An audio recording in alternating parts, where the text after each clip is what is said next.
At this station, we have a corn sheller, and very long ago, it's very old. It's over 100 years old, but it still works.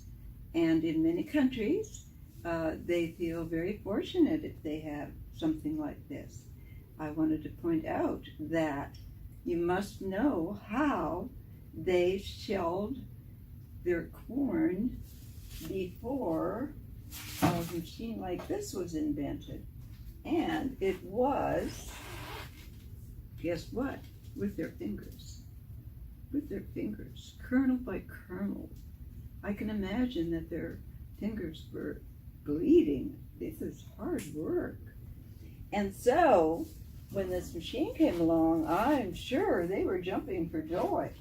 And so you have the cob, and we want to talk about parts of the corn cob. And this is called the silk. And it kind of looks like silk, just fine little threads. And the wonderful thing, God produced and made everything. But see these little, look like little threads, and they are just tiny little threads. And do you know that God made them, that each one of those threads is connected to a kernel? So that will tell you how big the cob will be. If there's anything that he forgot, he didn't. This is so dynamite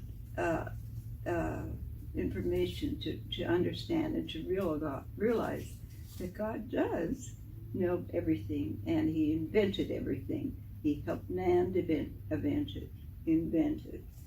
And so you take the cob off.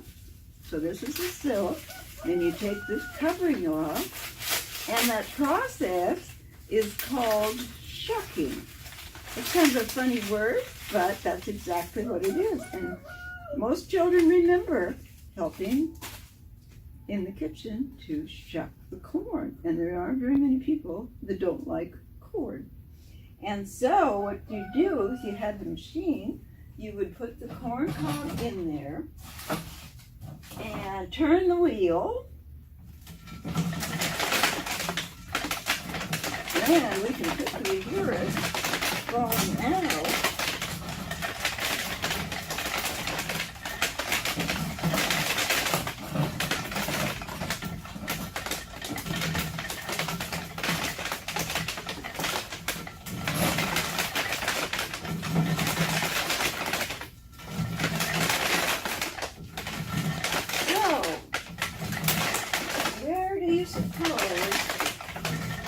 That the cob is, it has to come out of the machine somewhere. Oh my goodness, what do I see keeping over there? That would be, and most of the time, it is totally empty. Once in a while, you have surprises, big surprises. Oh, just a little bit of corn left on the cob, as in this one, but one, and then this one should be the one that is put in there.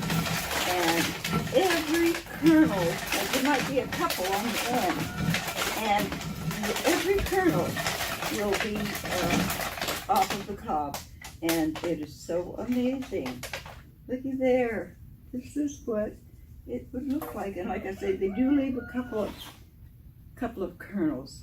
But I just think that's just so beautiful that process can do that clean. And there are other uses for parts of this, and so obviously food, the animals love this, and what happens is lots of times we will take the kernels and put them through another machine called a crusher, and it cuts it up fine. And then you put milk on it or water, and then you give it to the animals, and they just love it. It would be just like candy to us. And so some of the favorites of everybody, not only corn on the cob, but corn bread, cornbread. Who doesn't like cornbread? And so we are so grateful that everything was organized and that this was a possibility for people to use without near as much work.